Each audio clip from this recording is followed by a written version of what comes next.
Next अब हम example number 12 को सॉल्व करते हैं। इसके 3 पार्ट्स हैं।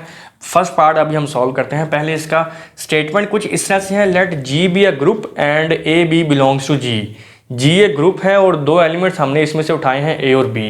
शो डैट, फर्स्ट पार्ट है इसका, order of A and A inverse are equal, कि ए और इसका जो इन्वर्स है इन दोनों का ऑर्डर इक्वल होगा, ये हमने प्रूव करना है। तो यहाँ पे हम इस तरह से अपनी बात स्टार्ट करेंगे। मैं यहाँ पे कंसीडर कर लेता हूँ order of A is equal to M and order of A inverse equals to N। इस सिंबल को हम ऑर्डर ऑफ एलिमेंट के लिए डिनोट करते हैं ना। हमने ऑर्डर ऑफ एलिमेंट की जब डेफिनेशन पढ़ी थी उसमें हमने ये देखा था। तो यहाँ पे चूंकि हमने प्रूव करना है ए और ए इनवर्स का ऑर्डर इक्वल है, यहाँ भी मैंने 2 ऑर्डर ले लिए। ए का ऑर्डर मैंने कहा है एम और ए इनवर्स का ऑर्डर मैंने कहा है एन। तो इन दोनों का मतलब क्या है कि अगर a का ऑर्डर m है तो a की पावर m लेने से क्या आएगा, आइडेंटिटी। इसी तरह से अगर a इनवर्स का ऑर्डर n है तो a इनवर्स की पावर n लेने से क्या आएगा, आइडेंटिटी। ये बात समझ आ गई। अब इसके बाद मैं इस चीज़ को यूज़ करता हूँ, ये है जी a power m is equal to identity. दोनों तरफ आप पावर -1 ले लें, a पावर m इसकी पावर भी ले लें -1 और इसकी पावर भी -1। अब इसको हम इस तरह से लिख सकते हैं, -1 अंदर और m बाहर, और e की पावर -1। आइडेंटिटी का इन्वर्स भी आइडेंटिटी ही होता है, तो ये हमारे पास आइडेंटिटी ही आ गया। या आप इन अदर वर्ड ये कह लें कि अगर 1 है तो उसका इन्वर्स 1 ही होना ना। यहाँ पे आइडेंटिटी एक जनरल है, क्योंकि यहाँ पे कोई ऑपरेशन डिफाइंड नहीं है विद रिस्पेक्ट टू एडिशन या विद रिस्पेक्ट टू मल्टीप्लिकेशन। यहाँ पे आप ये बात याद रख लें कि आइडेंटिटी का इन्वर्स आइडेंटिटी ही होता है। अब वो चाहे एडिटिव आइडेंटिटी है या मल्टीप्लिकेटिव आइडेंटिटी है। तो यहाँ पे देखें, हमने एम किसका ऑर्डर कहा था, ए का। ये किसका आ गया है, ए इनवर्स का। बात को गौर से समझना। यहाँ पे हमने यहाँ पे ये कहा था कि ए का ऑर्डर एम है, यही कंडीशन हमने ली ना। और ये कंडीशन क्या कह रही है कि ए इनवर्स का ऑर्डर भी एम है। तो यहाँ पे फिर हम ये कह सकते हैं this implies n divides m. इसका मतलब ये है एन डिवाइड्स एम। अगर m हमने ऑर्डर लिया था a का तो वो किसका बन गया है, a इनवर्स का। तो इसका मतलब ये है कि n डिवाइड्स m, क्योंकि हमने यहाँ पे a इनवर्स का ऑर्डर तो n लिया था ना, जबकि यहाँ पे a इनवर्स का ऑर्डर क्या आ गया है, m। तो इसका मतलब ये होगा कि n डिवाइड करता है m को। अब हम इस कंडीशन को लेके चलेंगे। ये है जी मेरे पास a इनवर्स की power n is equal to identity. इसमें भी आप दोनों तरफ पावर -1 ले लें, इधर भी और इधर भी। अब यहाँ पे ये -1 इससे मल्टीप्लाई होगा तो ये बन गया -n, बाहर -1। अगेन वही बात, आइडेंटिटी का इन्वर्स आइडेंटिटी ही होता है, और ये जब मल्टीप्लाई होंगे तो ये क्या बन जाएगा, a power n is equal to identity. अब यहाँ पे देखिए, हमने n किसका ऑर्डर लिया था, a इनवर्स का, और ये किसका ऑर्डर बन गया है, a का। जबकि हमने शुरू में तो a का ऑर्डर क्या लिया था, m। तो इसका मतलब क्या हो गया, this implies m divide n, m divides n। देखिए मैं बात को रिपीट कर रहा हूँ। पहले हमने शुरू में ये कहा है कि a का ऑर्डर m है और a इनवर्स का ऑर्डर n है। तो हमने इसी कंडीशन को यूज़ किया है, a power m is equal to identity. लेकिन हमने यहाँ पे इस पोजीशन पे पहुँच गए कि a इनवर्स की पावर m पे भी आइडेंटिटी आ रहा है। इसका मतलब a इनवर्स का ऑर्डर भी m बन गया था, लेकिन हमने यहाँ पे कहा था कि a इनवर्स का ऑर्डर n है। तो जब a इनवर्स का ऑर्डर m भी आ गया है और हमने n कहा है, तो इसका मतलब ये है कि ये जो n है ये इस m को डिवाइड करता है। फिर दूसरी दफ़ा हमने इस कंडीशन को लिया कि a इनवर्स का ऑर्डर n है, तो इसको यूज़ करते हुए हमने ये बता दिया कि a की पावर n भी आइडेंटिटी की इक्वल है। इसका मतलब a का ऑर्डर भी n है, जबकि शुरू में तो हमने कहा था a का ऑर्डर m है। तो शुरू में हमने कहा था कि a का ऑर्डर m है और यहाँ पे a का ऑर्डर n आ गया। इसका मतलब है दिस m डिवाइड्स n। तो ये आपकी इक्वेशन 1 है और ये इक्वेशन 2 है। इक्वेशन 1 और 2 क्या कह रही हैं, देखें इधर लिखा हुआ है n डिवाइड m, मतलब n m को डिवाइड करता है, और इक्वेशन 2 कह रही है m डिवाइड n। दो नंबर एक दूसरे को उसी सूरत में डिवाइड करेंगे जब वो इक्वल होंगे। मतलब या तो एक नंबर दूसरे को डिवाइड करता है या दूसरा पहले को करता है। दोनों एक ही वक्त में पॉसिबल सिर्फ तब होगा जब वो दोनों इक्वल होंगे। तो फिर हम यहाँ पे कह सकते हैं by equation 1 and 2 n is equal to m। और यही हमने शुरू में a और a इनवर्स के ऑर्डर्स लिए थे।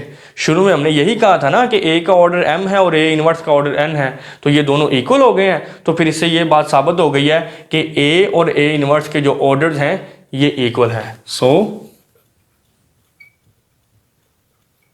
Orders of a and a inverse are equal.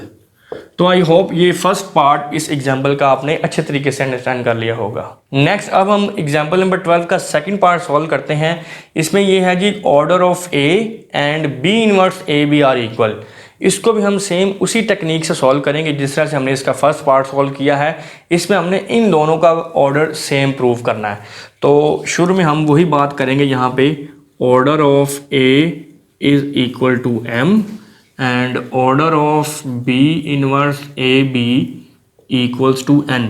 इसका ऑर्डर मैंने m कह दिया और इसका ऑर्डर n कह दिया। अगर इसका ऑर्डर m है डेट इज, तो फिर a पावर m किसके इक्वल होगा, आइडेंटिटी के। और अगर इसका ऑर्डर n है तो फिर b inverse a b whole की पावर n किसके इक्वल होगा, आइडेंटिटी के। अब इस कंडीशन को हम लेके चलेंगे यहाँ पे, consider a power m is equal to identity. यहाँ पे हम एक स्टेप करेंगे, multiplying pre and post by b inverse and b। अब प्री एंड पोस्ट का मतलब ये है कि इसको लेफ्ट साइड से मल्टीप्लाई करना है b इनवर्स से और राइट साइड से मल्टीप्लाई करना है b से। तो यहाँ पे हम लिखेंगे b inverse a power m और राइट साइड से b, और सिमिलरली राइट हैंड साइड पे भी यही काम करना है, b इनवर्स आइडेंटिटी और b। अब ये देखिए ये है a पावर m, तो हम फिर इसको किस तरह से लिख सकते हैं, a inverse a dot a up to a, और ये है जी m टाइम्स, और ये जो साथ पड़ा हुआ है b ये वैसे ही। अब ये दरमियान में आइडेंटिटी है, ये तो ख़त्म हो जाएगी, बाकी रह जाएगा b इनवर्स b। अब ये देखें ये जो दरमियान में तमाम एज पड़े हुए हैं जिनकी तादाद है m, इनसे ये b इनवर्स b और ये b ये दोनों मल्टीप्लाई होंगे ना, b इनवर्स लेफ्ट साइड से और ये b जो है ये राइट साइड से, ये हर a से मल्टीप्लाई होगा। तो जब पहले a से मल्टीप्लाई होगा तो हमारे पास क्या बनेगा यहाँ पे, b इनवर्स a b। इसी तरह से b इनवर्स ए बी, और ये लास्ट पे हमारे पास आएगा b इनवर्स ए बी, और इन सब की तादाद कितनी होगी, m टाइम्स और यहाँ पे देखें राइट हैंड साइड किसके इक्वल हो जाएगी, ये भी आइडेंटिटी के इक्वल है। यहाँ तक बात क्लियर हो गई। अब ये देखें इन सब की तादाद कितनी है, m टाइम्स, तो फिर हम इसको ऐसे लिख सकते हैं, इसकी पावर m, इस तरह लिख सकते हैं ना। तो फिर इसका मतलब क्या है, देखें शुरू में हमने क्या कहा है कि a का ऑर्डर m है, तो यहाँ पे क्या बात प्रूव हो गई है कि b इनवर्स a b का ऑर्डर भी m है, क्योंकि इसकी पावर m पे भी आइडेंटिटी आ गया ना। जबकि शुरू में तो हमने कहा था कि b इनवर्स a b का ऑर्डर n है, तो इसका मतलब क्या है कि ये n इस m को डिवाइड करेगा। सो n डिवाइड्स m। ये बात मैं रिपीट कर रहा हूँ, ये सेम वही है जो हमने फर्स्ट पार्ट में किया था कि शुरू में हमने कहा है कि m ऑर्डर है a का और n ऑर्डर है b इनवर्स a b का। इस कंडीशन को यूज़ करते हुए हमने यहाँ पे ये रिजल्ट बना लिया है कि b इनवर्स a b का ऑर्डर भी m ही आया है, जबकि शुरू में तो हमने इसका ऑर्डर n लिया था ना। तो इसका मतलब क्या है कि n जो है वो इस m को डिवाइड करता है। इसको आप नाम दे दें इक्वेशन 1 का। अब हम इस कंडीशन को लेके चलेंगे। ये कंडीशन है जी मेरे पास b inverse a b whole की पावर n, और इसको फिर हम क्या लिख सकते हैं, b inverse a b dot b inverse a b dot up to b inverse a b, और इसकी तादाद क्या होगी n टाइम्स, क्योंकि ऊपर पावर n है ना, इसलिए हम इसको n टाइम्स लिख सकते हैं। और ये चूंकि आइडेंटिटी के इक्वल है तो इसको मैं आइडेंटिटी लिख देता हूँ। अब आपने यहाँ पे एसोसिएटिविटी यूज़ करनी है, वो किस तरह से ये देखें, बी इनवर्स ए, इन दोनों पे ब्रैकेट यूज़ कर लें, बी इनवर्स, इसी तरह से ये ए और इसके साथ जो बी इनवर्स होगा उसको इधर मिला लें इसके साथ अब टू। अब ये बी इनवर्स के पीछे बी होगा ना इस सीक्वेंस के मुताबिक, तो इसके पीछे जो बी होगा वो इसके साथ मिल जाएगा और यहाँ पे हमारे पास क्या रह गया, ए बी। अब ये जो दरमियान में हमारे पास वैल्यूज बन रही हैं बी इंटू बी इनवर्स, ये आप जानते हैं किसके इक्वल होगा, आइडेंटिटीज के। बी इनवर्स ए ये भी आइडेंटिटी के इक्वल, ये भी आइडेंटिटी के इक्वल, ये भी आइडेंटिटी के इक्वल और साथ रह गया ए बी। अब इसका मतलब है ये तमाम आइडेंटिटीज तो ख़त्म हो जाएंगी, ये रह गया A inverse A dot A up to A और ये बी। अब आप देखें यहाँ पे ये तमाम जो एज हैं ये इनकी तादाद क्या होगी, n टाइम्स, क्योंकि ये n टाइम्स चल रहा है ना हमारे पास, n टाइम्स। तो इसका मतलब है हम फिर इसको क्या लिख सकते हैं, a पावर n और b। अब आपने यहाँ पे काम करना है, multiplying pre and post by b and b inverse, multiplying pre and post by B and B inverse. यहाँ से लेफ्ट साइड से आपने मल्टीप्लाई करना है बी को और राइट साइड से बी इनवर्स को। यही काम इधर करना है, इधर बी से मल्टीप्लाई करना है और इधर बी इनवर्स से। ये मैंने इसको देखते हुए किया है क्योंकि इधर बी इनवर्स पड़ा हुआ है तो ये बी से मल्टीप्लाई होगा तो आइडेंटिटी बन जाएगा, और इधर बी पड़ा हुआ है तो इसको बी इनवर्स से मल्टीप्लाई करेंगे तो ये आइडेंटिटी बन जाएगा। इस कंडीशन को देखते हुए मैं ये काम कर रहा हूँ। अब ये आइडेंटिटी तो खत्म हो जाएगी, बाकी रह जाएगा बी इंटू बी इनवर्स और ये भी आइडेंटिटी बन जाएगा और ये भी आइडेंटिटी बन जाएगा, आइडेंटिटी ए पावर एन और ये भी आइडेंटिटी और ये भी आइडेंटिटी बन गया। यहाँ पे मेरे पास रह गया ए पावर एन। तो ए पावर एन का मतलब क्या है कि ए का जो ऑर्डर है वो n है, जबकि हमने शुरू में n किसका ऑर्डर लिया है, b इनवर्स ए बी का। देखें यहाँ पे हमने शुरू में कहा था कि b इनवर्स ए बी का ऑर्डर n है, जबकि यहाँ पे क्या आ गया है, a का ऑर्डर n, और शुरू में तो हमने a का ऑर्डर क्या लिया था, m। तो इसका मतलब ये है कि ये जो a का ऑर्डर हमने शुरू में लिया था m, ये इस n को डिवाइड करेगा। This implies m divide n, equation 2।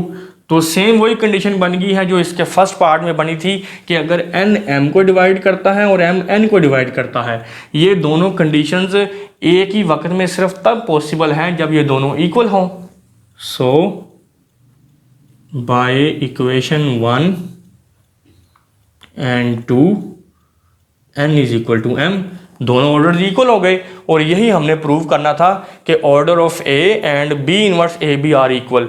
तो इन दोनों कंडीशंस के मुताबिक ये बात प्रूव हो गई है कि इन दोनों एलिमेंट्स के जो ऑर्डर हैं वो इक्वल हैं। तो मैं उम्मीद करता हूँ कि ये सेकंड पार्ट भी आपने अच्छे तरीके से अंडरस्टैंड कर लिया होगा। नेक्स्ट अब हम एग्जाम्पल नंबर 12 का लास्ट पार्ट सॉल्व करते हैं जो कि पार्ट नंबर 3 है, order of A B and B A are equal. ये भी हम उसी तरह से सॉल्व करेंगे, ए बी और बी ए दोनों का ऑर्डर हमने प्रूव करना है कि इक्वल है। अगर मैं यहाँ पे बात करूँ ए बी की, मैं लेट कर लेता हूँ order of A B equals to M. अगर ए बी का ऑर्डर एम है तो फिर ए बी की पावर एम लेने से क्या आंसर आएगा हमारे पास, आइडेंटिटी। अब यहाँ पे मैं कंसीडर कर लेता हूँ ए बी इक्वल्स टू, हम इसको इस फॉर्म में लिख सकते हैं, आइडेंटिटी इनटू ए बी, क्योंकि आइडेंटिटी है ना, इससे कोई फ़र्क नहीं पड़ेगा। और ये जो आइडेंटिटी है इसकी जगह पे मैं लिखता हूँ बी इनवर्स और बी, और यहाँ पे मेरे पास पड़ा हुआ है ए बी। आइडेंटिटी को इस फॉर्म में लिख सकते हैं क्योंकि इन दोनों का प्रोडक्ट आइडेंटिटी के इक्वल है। और यहाँ पे हम एसोसिएटिविटी यूज़ करेंगे, ब्रैकेट बी और ए पे यूज़ करेंगे। और ये जो लेफ्ट हैंड साइड है ये मेरे पास चल रहा है ए बी। अब आप दोनों तरफ पावर ले लें m, taking power m on both sides. जो लेफ्ट हैंड साइड है इसकी पावर भी m बन जाएगी, और राइट हैंड साइड पे क्या पड़ा हुआ है, b इनवर्स इंटू बी ए इंटू बी, और होल की पावर क्या बन जाएगी, m। अब इसका अभी हमने जो सेकंड पार्ट सॉल्व किया है उस पर हमने क्या रिजल्ट निकाला था कि order of a equals to order of b inverse A B. मतलब a का ऑर्डर भी हमने कहा था कि m है, तो फिर यहाँ पे b इनवर्स ए बी का ऑर्डर भी m हमने प्रूव किया है। तो इस रिजल्ट के मुताबिक अगर b inverse into B A B whole की पावर m है, मतलब इसका ऑर्डर अगर m है, देखें ना, ये देखें, ये वही कंडीशन है, b inverse into A B का ऑर्डर अगर m है तो फिर ये जो दरमियान वाला नंबर होता है उसका ऑर्डर भी वही होता है। तो यहाँ पे देखें, यहाँ पे दरमियान में कौन सा नंबर है, बी ए। तो इस रिजल्ट के मुताबिक बी ए का ऑर्डर भी क्या होगा, m, मतलब जो दरमियान वाला नंबर है उसकी पावर भी m बन जाएगी, बी ए की पावर m। इस कंडीशन की समझ आ गई, ये जो हमने इसको यूज़ करते हुए किया है। और ये किसके इक्वल है, इस कंडीशन के मुताबिक आइडेंटिटी के। तो यहाँ पे देखें बी ए की पावर m किसके इक्वल है, आइडेंटिटी के। तो इसका मतलब क्या है, order of B A is equal to m, क्योंकि बी ए की पावर m लेने से आइडेंटिटी आई है ना, तो इसका मतलब है बी ए का ऑर्डर m है। जबकि हमने शुरू में m ऑर्डर किसका लिया था, ए बी का, और एंड पे किसका ऑर्डर आ गया है, बी ए का। तो इसका मतलब ये है कि ए बी और बी ए दोनों का ऑर्डर सेम है। So it is proved that order of AB and BA are same. तो आई होप इस एग्जाम्पल के तीनों पार्ट्स को आपने अच्छी तरह से अंडरस्टैंड कर लिया होगा। नेक्स्ट अब हम एग्जाम्पल नंबर 13 को सॉल्व करते हैं। ये पेपर के पॉइंट ऑफ व्यू से इंपॉर्टेंट है, अक्सर ये पेपर में आ जाती है, तो इसको आपने नोट डाउन करना है। इसमें स्टेटमेंट हमारे पास कुछ इस तरह से है, let G be a group of even order. G एक ग्रुप है जिसका ऑर्डर है इवन, मतलब इसमें जो नंबर ऑफ एलिमेंट्स हैं वो या तो 2 होंगे या 4 होंगे या 6 होंगे या 8 होंगे या 10 होंगे, मतलब 2 का मल्टीपल्स, इवन ऑर्डर का ग्रुप है। Prove that there is at least 1 element of order 2 in जी। हमने ये प्रूव करना है कि इस इवन ऑर्डर के ग्रुप में एक एलिमेंट जरूर ऐसा होगा जिसका ऑर्डर क्या होगा, 2। ये हमने प्रूव करना है। तो यहां पे हम बात अपनी इस तरह से स्टार्ट करेंगे,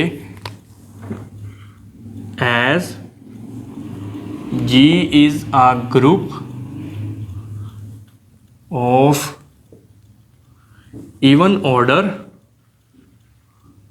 then number of non identity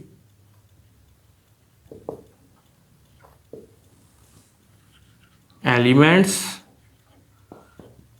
in G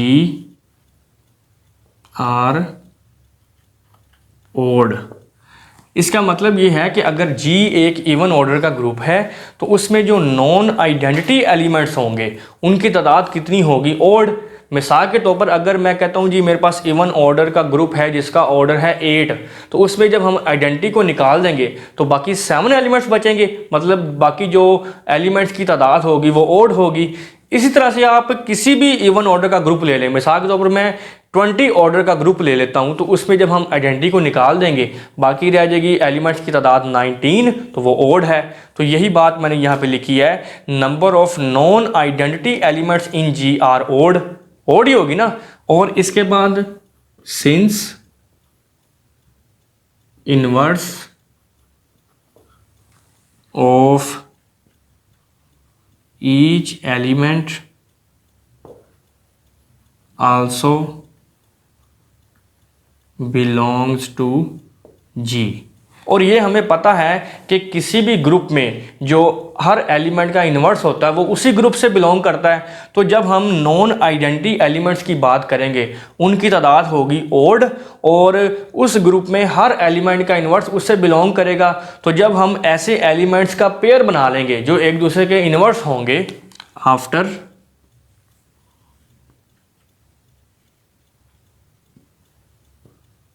pairing of such elements which are inverse of each other, then we have one element, let वो x है, विच इज इनवर्स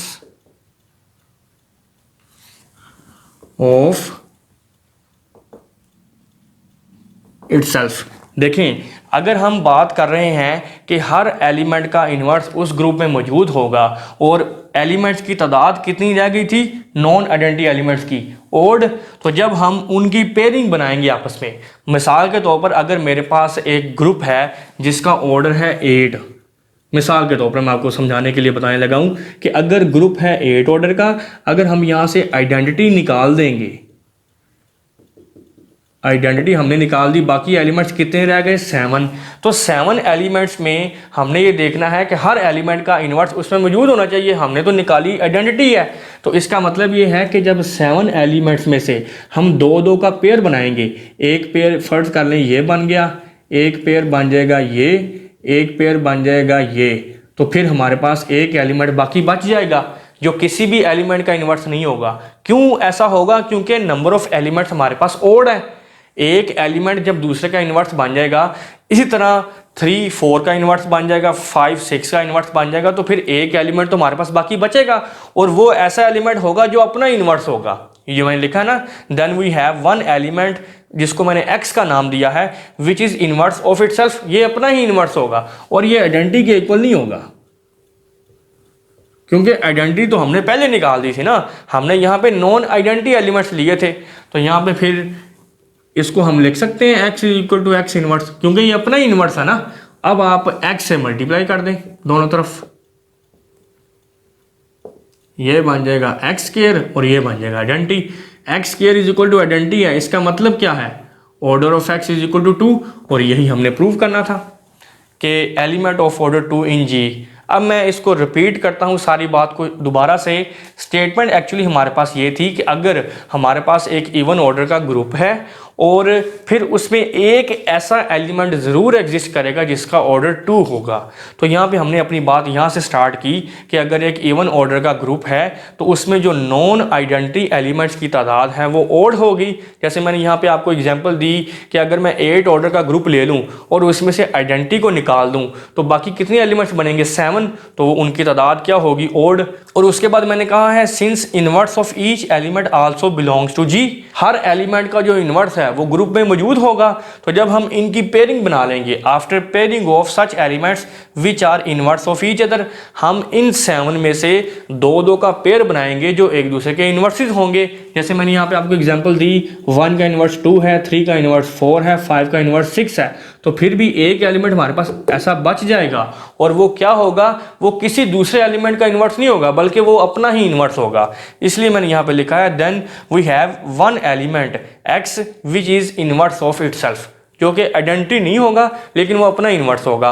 अगर वो अपना ही इनवर्स है तो फिर हम इसको लिख सकते हैं x is equal to x inverse, दोनों तरफ x से मल्टीप्लाई किया, x square is equal to आ गया आइडेंटिटी के, और इसका मतलब क्या है कि x का ऑर्डर 2 है। और यही बात हमने प्रूव करनी थी कि हमारे पास एक ऐसा एलिमेंट, एटलीस्ट वन एलिमेंट ज़रूर होगा जिसका ऑर्डर क्या होगा?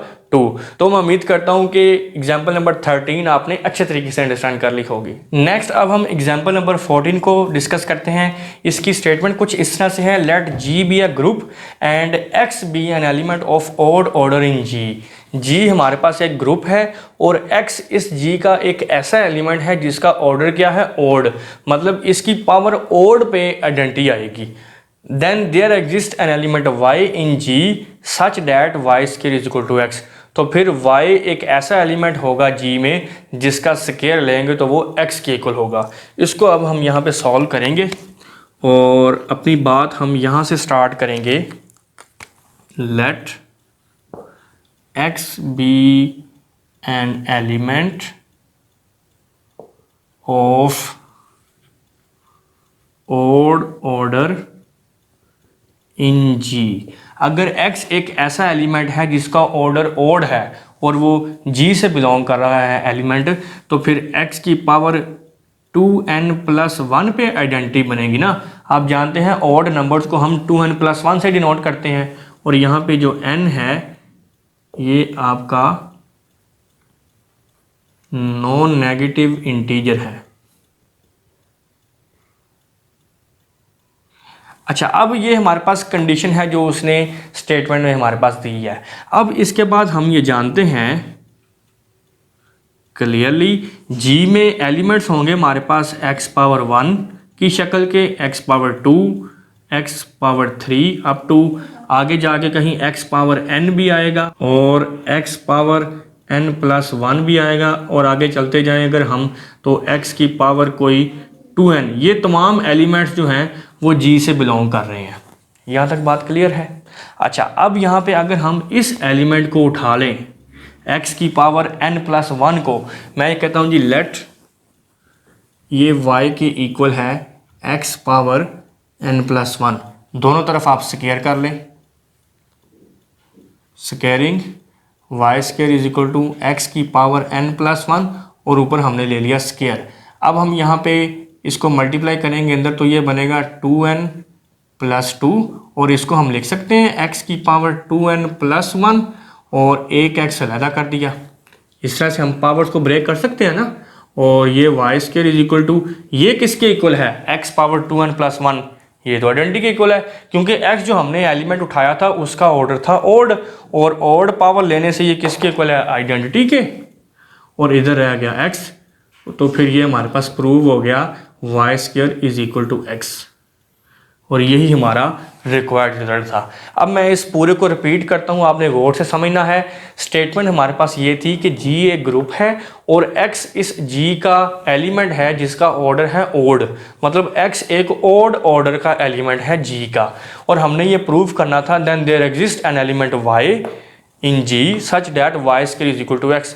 तो फिर G में एक ऐसा एलिमेंट भी होगा y जिसका स्क्वायर लेंगे तो वो x के इक्वल होगा। तो हमने यहाँ पे कहा है जी x चूँकि हमारे पास एक ऐसा एलिमेंट है G का जिसका ऑर्डर ओड है तो x की पावर 2n प्लस 1 लेने से आइडेंटिटी के इक्वल होगा ना, क्योंकि ओड नंबर्स को हम रिप्रेजेंट करते हैं 2n प्लस 1 से।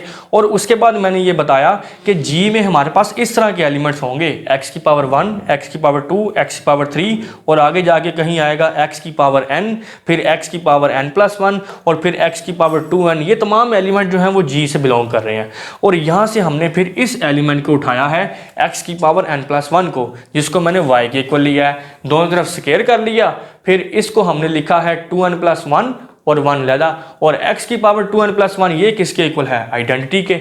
फिर उसके बाद हमारे पास बाकी इधर क्या रह गया x और y square is equal to x और यही हमारा रिक्वायर्ड प्रूफ था।